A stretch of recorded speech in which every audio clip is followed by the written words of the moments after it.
Greetings and salutations, friends. This is Doug Bush here, and I'm so excited to share with you today Player's Guide for the Beginning Percussionist by myself and my beautiful and talented wife, Patricia Islas, and beautiful and talented friend, Zach Shear. We have spent the last 6 years working on this resource for your beginning percussionist, and so excited to finally share it with you. Right off the bat, as we do this walkthrough, you can kind of see that our cover artist, Gabriella Avila, did an outstanding job. We wanted this for the old heads, this retro Nintendo Power vibe, right? But throughout the process of creating this book, the target audience was the 12-year-olds, the students that are going to be using it. So we wanted something bright, colorful, something that they could see themselves in, and that they would be really excited to have in their book bags when their friends saw it and were like, man, what is that? Is that a strategy guide for a new video game? And like, no, this is the actual book that I use in my band class.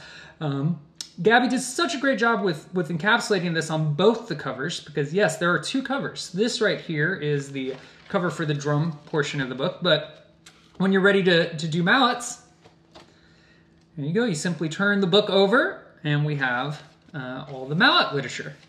Right? So the thought process here is that throughout our career in North Texas, we've had an opportunity to work with so many high-level programs and so many high-level percussion educators. Consistently, two things have rung true. Number one, that the high school students are the reward for the work you've done with the beginners. They all find great value in their beginners. And number two, none of these great educators actually teach their beginners the same way. In terms of the ideas they introduce and the pacing. So this is very mindful in the creation of this book that we wanted to separate the snare and the mallet. So if you wanted to do the mallet right off the bat, or if you wanted to wait till after Thanksgiving or halfway through the year, or even towards the end of the year, you'd be available to go to whenever you were ready for it. You can see a couple other things immediately, hopefully, with the book is that were very important to us is that it was portable and affordable. So portable, it is, it's substantial, but it's designed to actually make it cover to cover, which we've had several playtesters that have achieved, no problem. They've made it all the way through the book.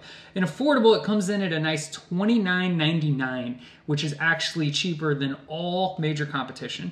Okay, so we start to kind of dig through here, table contents. You're going to see that it has a very clean and easy to read visual layout. You know, the idea or the thought process is like a top to bottom, left to right, coming straight down. There's no kind of unnecessary boxes or clutter or bullet points to kind of get in the way. We want it to be as simple as possible, but as complex as is necessary. We have these long on-ramps. You can see here, level 6 downstroke builder that I think resolves eventually in level 12. I think it is. Let's see.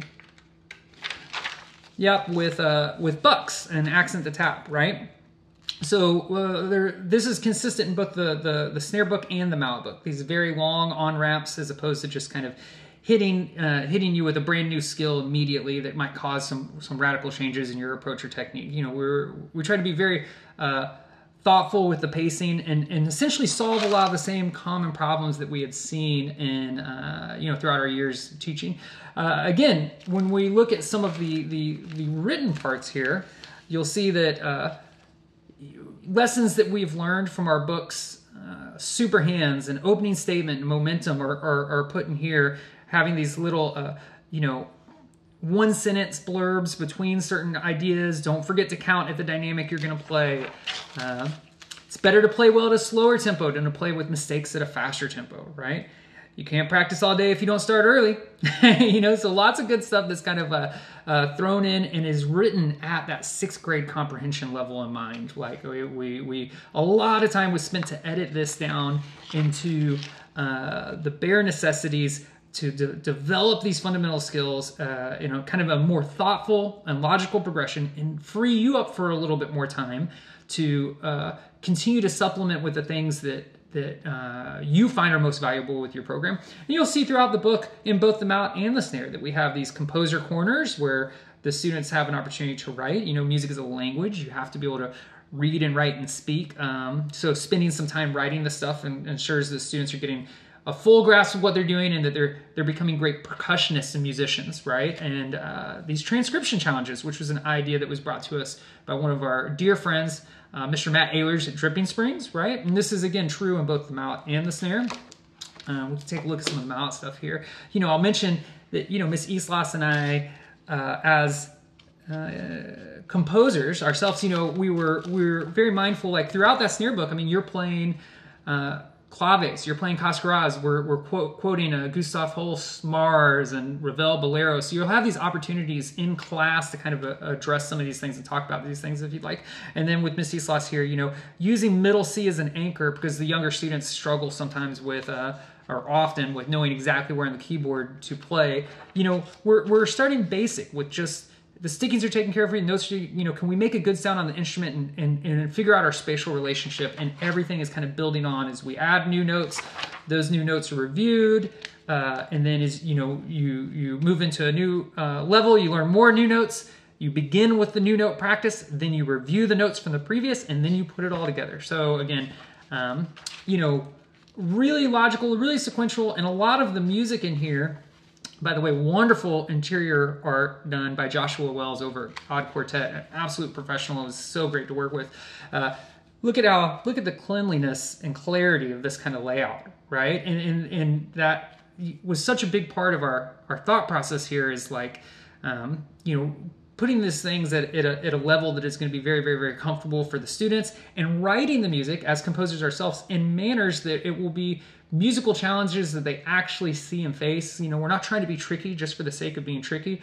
Like I said, we have the Composer Corner Transcription Challenge, and we have quotes. This, one fundamental thing that has not changed, I realize will never change, is that I really need to go home and practice. Pat Metheny. I had, we have a Chick Corea quote in here, and I had a lesson with a student earlier this year, and I had him read it to me and talk to me about it and asked him if he knew who Chick Corea was, which he said no. Said, check out My Spanish Heart. He went home. The next week he came back. He said, Mr. Bush, My Spanish Heart is my favorite new album. I said, David, you have excellent taste, because that's an outstanding album. And I don't think that would have happened if I hadn't had this kind of prompt for him. So again, there's just over 20 years of insight going into this book that helps kind of provide for you guys, not just the levels and the checkpoints as to be expected, but we have our pad jams for your concerts. We have 2 of them, and one that's simpler and one that's more difficult. They both have play-alongs. The play-alongs are available right now on the Team Islas YouTube channel. That's TEAMISLAS. And we have those play-alongs available at multiple tempos, at practice tempos and then performance tempos. And then we have some solos, right? So I have a couple solos that are from my book, Opening Statement, that are one that's for kind of beginning of the year, midpoint of the year, if you will, and then one towards the end of the year. And Miss Islas has done the same with the mallets, where we have a mallet solo that's appropriate for kind of the beginning of the, the middle of the year, and then one that's available towards the end of the year. So this is a brief overview of the Player's Guide, and great news, it is available right now. Today. You can pick it up at the link provided below, or you could go to Steve Weiss or Dallas Percussion and order it from there. Yeah, at the end of the day, guys, we're so thankful for your time and checking this out. And if you have any kind of feedback or information or any questions, feel free to reach out to us at teamislas@gmail.com. That's TEAMISLAS @gmail.com. And until next time, it's been an absolute pleasure having you here today, and hope you have a wonderful rest of the year.